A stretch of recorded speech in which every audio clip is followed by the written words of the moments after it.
बड़ी खबर आ रही है दिल्ली से, जहां भाजपा अध्यक्ष जेपी नड्डा ने बड़ी बैठक की है। राष्ट्रीय पदाधिकारियों और प्रदेश अध्यक्षों के साथ ये बैठक हुई है। वर्चुअल बैठक की ये बैठक आयोजित हुई और इसमें आने वाले चुनाव की तैयारियों को लेकर भाजपा अध्यक्ष ने जीत का मंत्र दिया है। केंद्र और राज्य सरकारों के काम को घर घर तक पहुंचाएं, ये कहा है जेपी नड्डा ने अपने कार्यकर्ताओं से, पार्टी के कार्यकर्ताओं से इस तरह के उन्होंने निर्देश दिए। साथ ये भी कहा है कि जनता के बीच में पार्टी के कार्यकर्ता रहें, लोगों की मदद के लिए पार्टी के पदाधिकारी तैयार रहें। तो बड़ी बैठक की, वर्चुअली इस बैठक में जुड़े थे भाजपा के अध्यक्ष जेपी नड्डा और इस बैठक में उन्होंने आने वाले चुनाव की तैयारियों को लेकर भाजपा के जो कार्यकर्ता है उनको जीत का मंत्र दिया। साथ ही कहा कि केंद्र और राज्य सरकारों के जो काम है उन्हें घर घर तक पहुंचाएं, पार्टी के जो कार्यकर्ता है वो जनता के बीच में रहें, लोगों की मदद के लिए पार्टी के पदाधिकारी तैयार रहें। तो बड़ी बैठक हुई भाजपा की, जिसमें जो बीजेपी अध्यक्ष हैं जेपी नड्डा, उन्होंने पार्टी के कार्यकर्ताओं को जीत का मंत्र दिया। आने वाले चुनाव की तैयारियों को लेकर तैयार रहने के लिए कहा। केंद्र और राज्य सरकारों के काम को घर घर तक पहुंचाएं, ये कहा जेपी नड्डा ने। भाजपा कार्यकर्ताओं से लोगों की मदद के लिए पार्टी के कार्यकर्ता हर समय तैयार रहें, इस तरह की बात भी उन्होंने कही।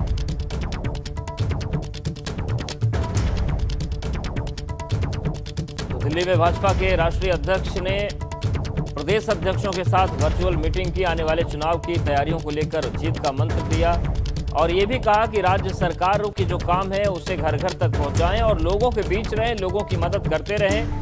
जो भी पार्टी के पदाधिकारी हैं उनका संवाद, उनका संबंध जनता के साथ बना रहे ताकि आने वाले चुनाव के मद्देनजर जमीन मजबूत बनाई जा सके। तो राष्ट्रीय पदाधिकारियों और प्रदेश अध्यक्षों के साथ वर्चुअल बैठक की राष्ट्रीय अध्यक्ष जेपी नड्डा ने। आने वाले चुनाव की तैयारियों को लेकर जीत का मंत्र उन्होंने दिया। केंद्र और राज्य सरकारों के काम को घर घर तक पहुंचाने का निर्देश उन्होंने दिया और यह भी कहा कि जनता के बीच आप लोग बने रहिए।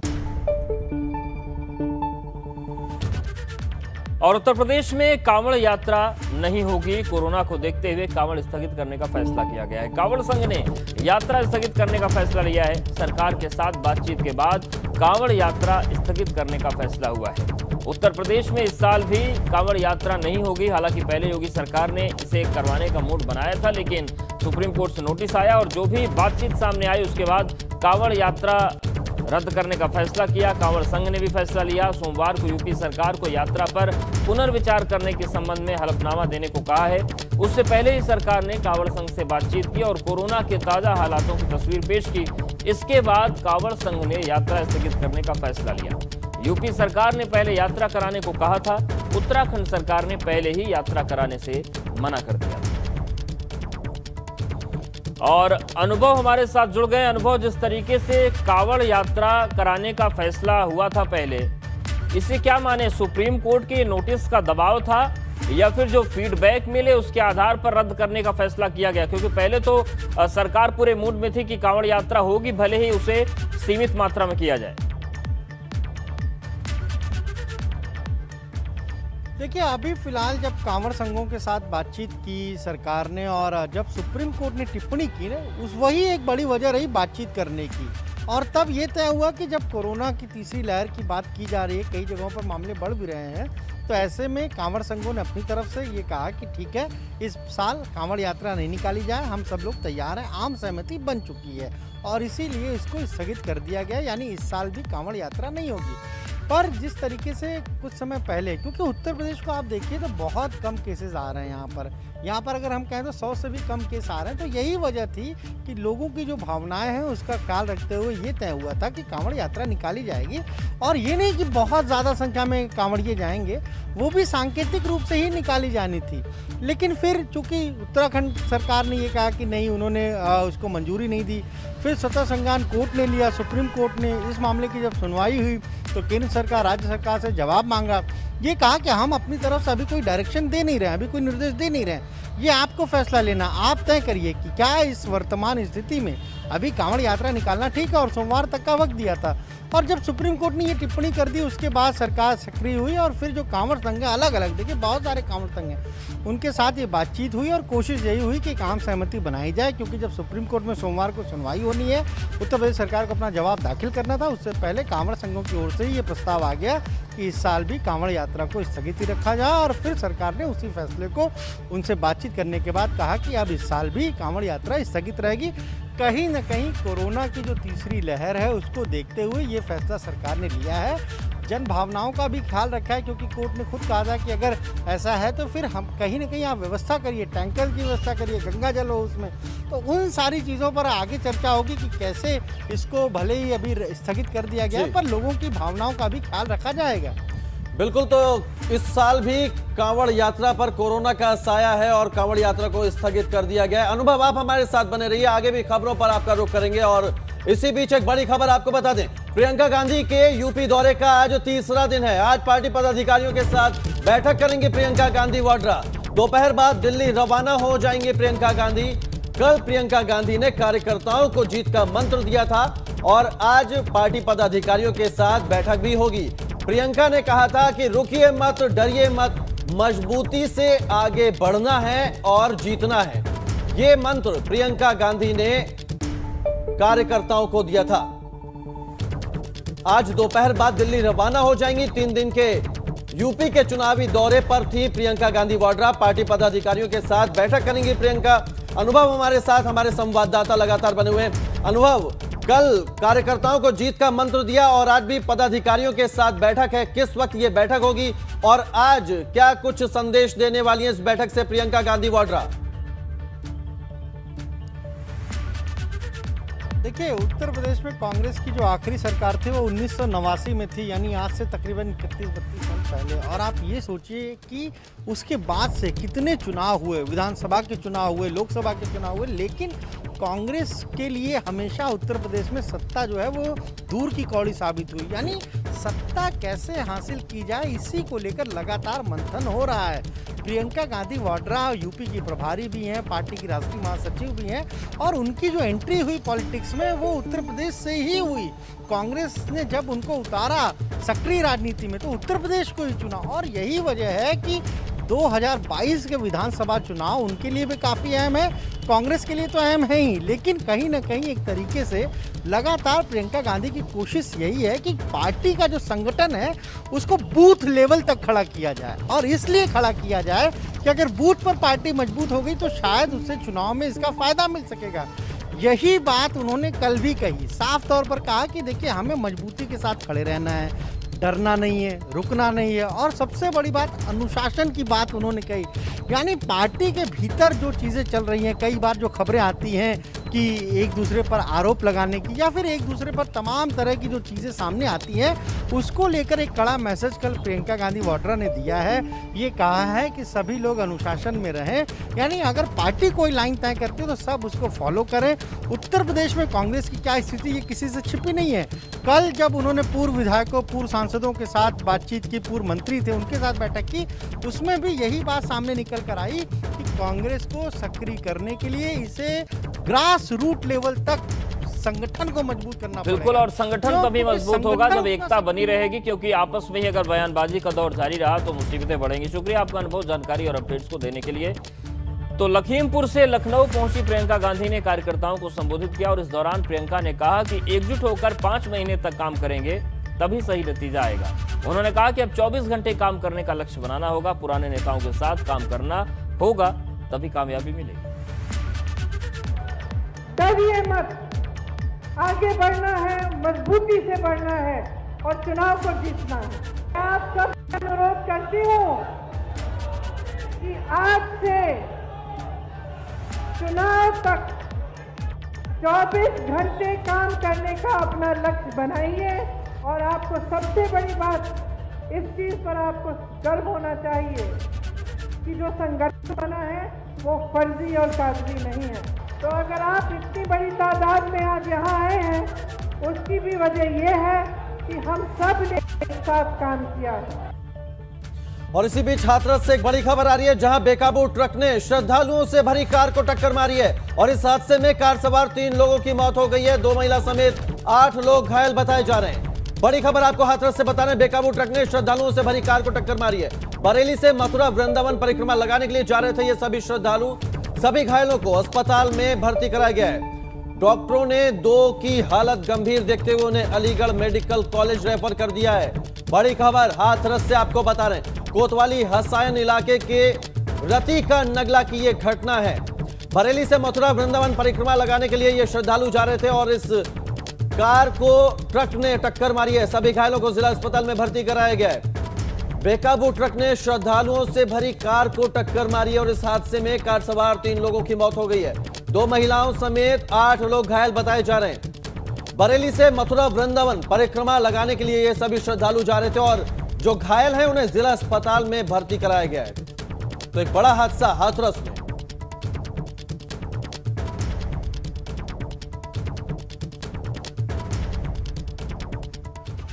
और चलिए अब पूर्वांचल की खबरों का रुख कर लेते हैं। चलिए शुभ।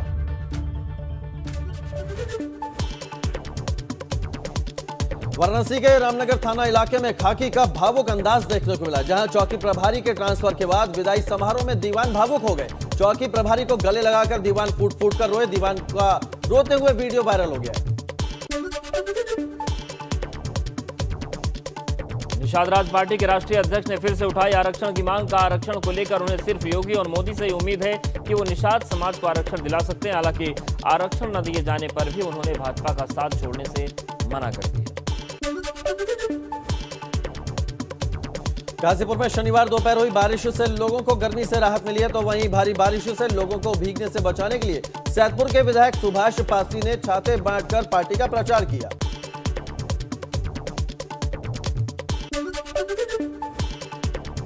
गोरखपुर की खजनी तहसील में एक बुजुर्ग कैंसर पीड़ित फरियादी की मौत हो गई। बुजुर्ग की मौत के बाद तहसील में हड़कंप मच गया। एसडीएम खजनी पवन कुमार तत्काल डॉक्टर को बुलाकर परीक्षण कराते हुए परिजनों को सौंपा गया।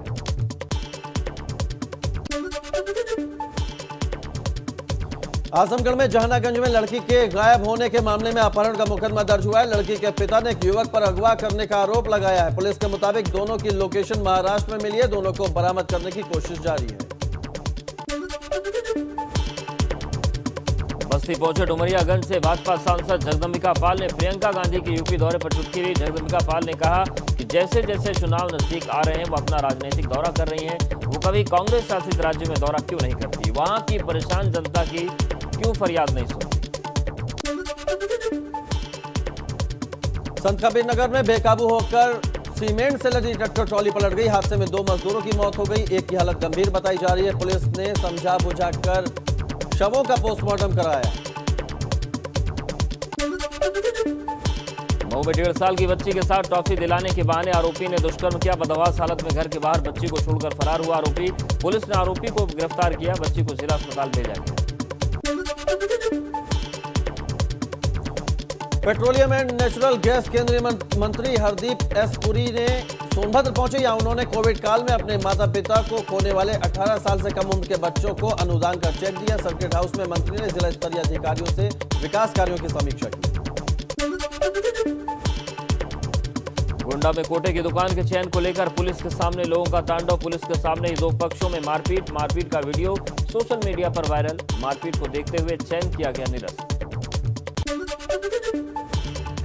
तो चलिए, ये तो पूर्वांचल की खबरें थी। कुछ और खबरों का रुख कर लेते हैं और बात करते हैं बड़ी खबर की। लखनऊ से ये बड़ी खबर, आज संघ की बड़ी बैठक होगी। यूपी बीजेपी समेत सभी संगठनों के पदाधिकारी इस बैठक में शामिल होंगे।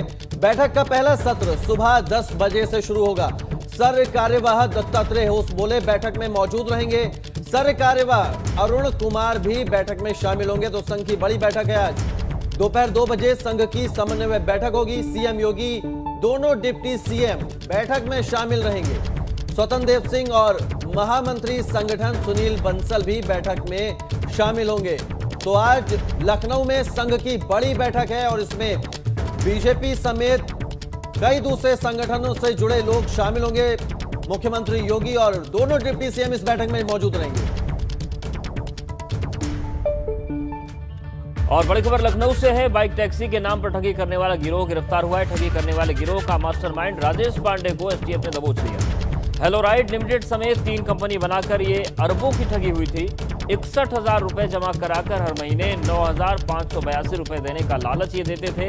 100 करोड़ जमा होने के बाद कंपनी ने ग्राहकों को पेमेंट देना बंद कर दिया था और पेमेंट न मिलने के बाद ग्राहकों ने विभूति खंड थाने में एफआईआर दर्ज कराई थी। तो बड़ा घोटाला सामने आया है। 3 कंपनी बनाई गई और अरबों की ठगी की गई। पेमेंट नहीं मिलने के बाद ग्राहकों ने विभूति खंड थाने में एफआईआर दर्ज करवाई।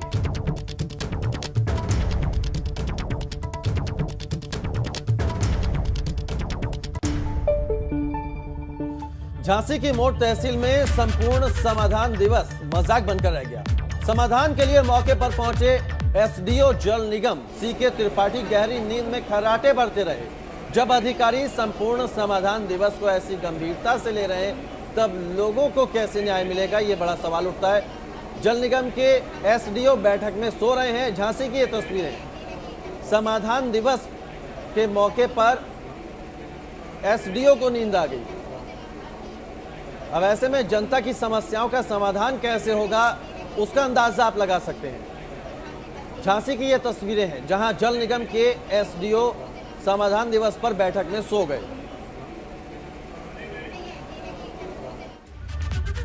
और बड़ी खबर बस्ती से भी है। किसान की जमीन पर जबरन बालू खोदने का विरोध उसको करना भारी पड़ गया। महुआ पार खुर्द गांव में बालू खनन क्षेत्र के पास किसान का शव मिला है। बालू माफिया रामललित राजभर ने किसान को मिलने के लिए बुलाया था।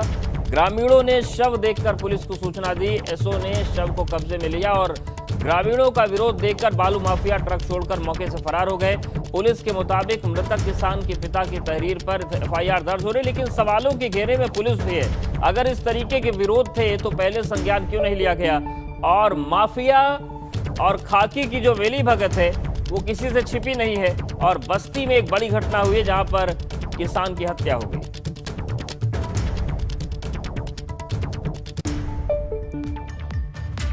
और चलिए अब अवध क्षेत्र की खबरों का रुख करते हैं सुपरफास्ट के साथ। चलिए शुरुआत।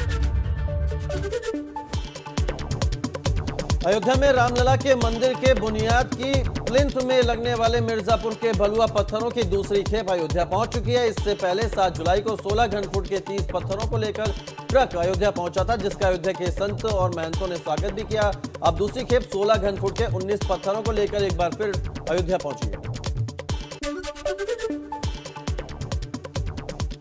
प्रियंका गांधी के लखनऊ आगमन पर सुभाषपा प्रदेश अध्यक्ष सुनील अर्कवंशी का निशाना। कहा चुनाव नजदीक आ गया तो आ गई प्रियंका गांधी। कोरोना काल में कहां थी प्रियंका? प्रदेश में नहीं है कांग्रेस का कोई जनाधार।